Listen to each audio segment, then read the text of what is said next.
જૂનાગઢની અંદર મહાશિવરાત્રી મેળાના અંતિમ દિવસે અંદાજે 8 લાખ લોકો ઉમટી પડ્યા હતા અને મોડી રાત્રિએ ભવનાથ તળેટી ક્ષેત્રમાં સાધુ સંતોની પરંપરાગત રવેડી યોજાઈ હતી અને ત્યારબાદ રવેડી ભવનાથ મંદિરે પહોંચી હતી અને જ્યાં સાધુ સંતોએ મૃગીકુંડમાં સ્નાન કર્યું હતું અને હર હર મહાદેવનો નાદ ગુંજી ઉઠ્યું હતું। રવેડી નિહાળવા માટે લોકો તડકામાં બેરિકેડ આસપાસ બેસી ગયા હતા અને કલાકો સુધી એક જ સ્થળે તેઓ બેસી રહ્યા હતા। રાત્રિના શ્રી પંચદશનામ જૂના અખાડા ખાતેથી આ રવેડીનો પ્રારંભ થયો હતો અને જેમાં જૂના અખાડાના આરાધ્ય દેવ દત્તાત્રેય ભગવાન અને ત્યારબાદ આવાહન અખાડાના શ્રી ગણેશજી અને અગ્નિ અખાડાના આરાધ્ય દેવ શ્રી ગાયત્રી માતાજીની પાલખી જોડાઈ હતી। આ ઉપરાંત મહામંડલેશ્વરો તેમજ અન્ય અખાડાના સાધુ અને સંતો તેમજ દિગંબર સાધુઓ રવેડીમાં જોડાયા હતા।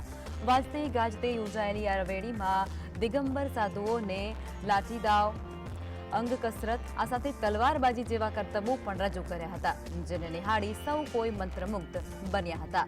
રવેડી જૂના અખાડા ખાતેથી શરૂ થઈ અને મંગલનાથજી આશ્રમ પાસે દત્ત ચોક અને ત્યાંથી પાછળના રોડ થઈ અને પરત ભારતી આશ્રમ પાસે થઈ અને મોડી રાત્રે ભવનાથ મંદિરે પહોંચી અને ત્યાં પ્રથમ અખાડાના આરાધ્ય દેવોને મૃગીકુંડમાં સ્નાન કરાવવામાં આવ્યું હતું અને બાદમાં સાધુ સંતોએ મૃગીકુંડમાં ડૂબકી મારી હતી। ભવનાથ મહાદેવની મહાઆરતી જોઈ હતી અને ત્યારે હર હર મહાદેવ અને જય ગિરનારીના નાદથી તળેટી ગુંજી ઉઠી હતી। આ સાથે 5 દિવસીય મહાશિવરાત્રી મેળો સંપન્ન થયો।